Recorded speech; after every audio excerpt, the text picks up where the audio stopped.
everybody. I guess we made quite a little mess of sawdust and stuff. I built the spindle, not a spindle, what's it called? It's called let me see here. It's called a pedestal. I built the pedestal for the table, and here it is. Let's get it underneath the light where we can see it. This is a pedestal that I built.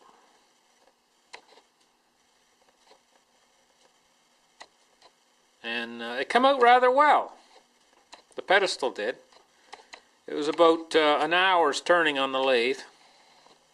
And it was a little while cutting it out, maybe 15 minutes or something.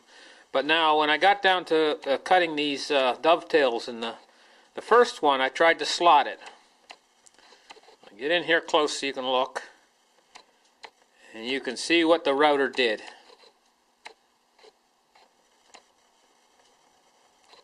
The router messed it up.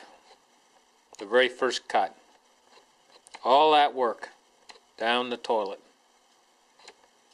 So then I tried two more slots, and these slots came out pretty good. This slot's not bad at all. But I found that the good slots came out with one pass of the router. Then the first one I made multi-passes.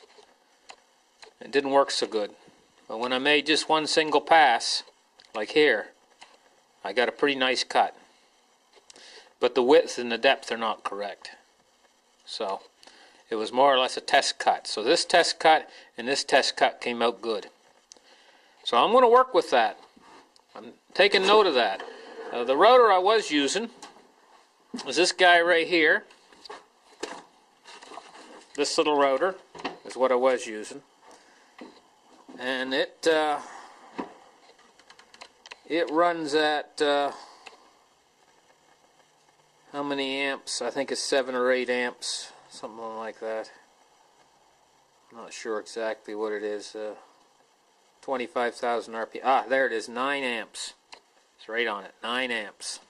So that's what I was using with a 1/4-inch bit right here to make that single pass. If I could make the single pass slightly larger than the 1/4-inch bit, use a next size up bit, which is, I think, this is a half-inch, I should say a 1/2 inch. That's a 1/2 inch bit, wide bit.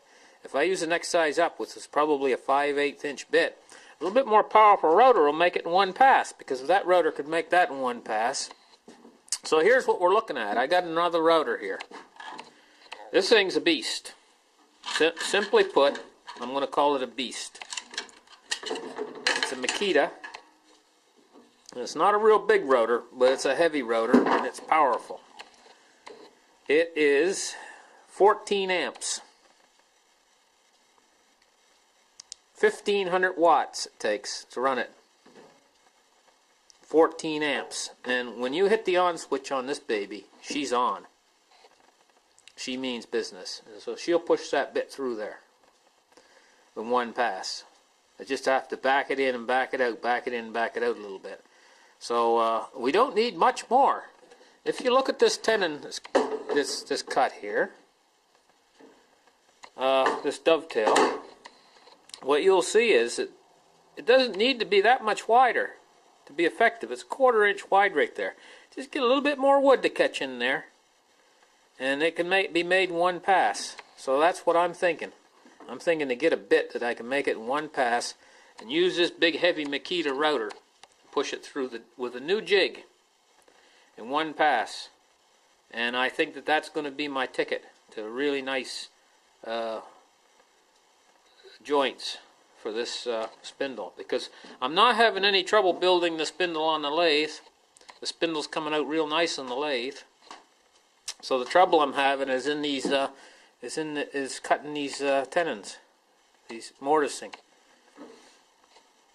So I think this router is going to be the ticket. And so now what we got to do is we got to build the new jig for this. So the first thing I'm going to get started on, I'm going to start by cleaning up this shop and getting everything straightened away, and then I'm going to start building the new jig for this new router. And I'm going to build the jig a little bit different. I'm going to build it my way. And it's going to work better, and it's going to be what I want to have. So here we go, and that's going to be in the next episode of the Woodshop Monk. So happy woodworking, folks.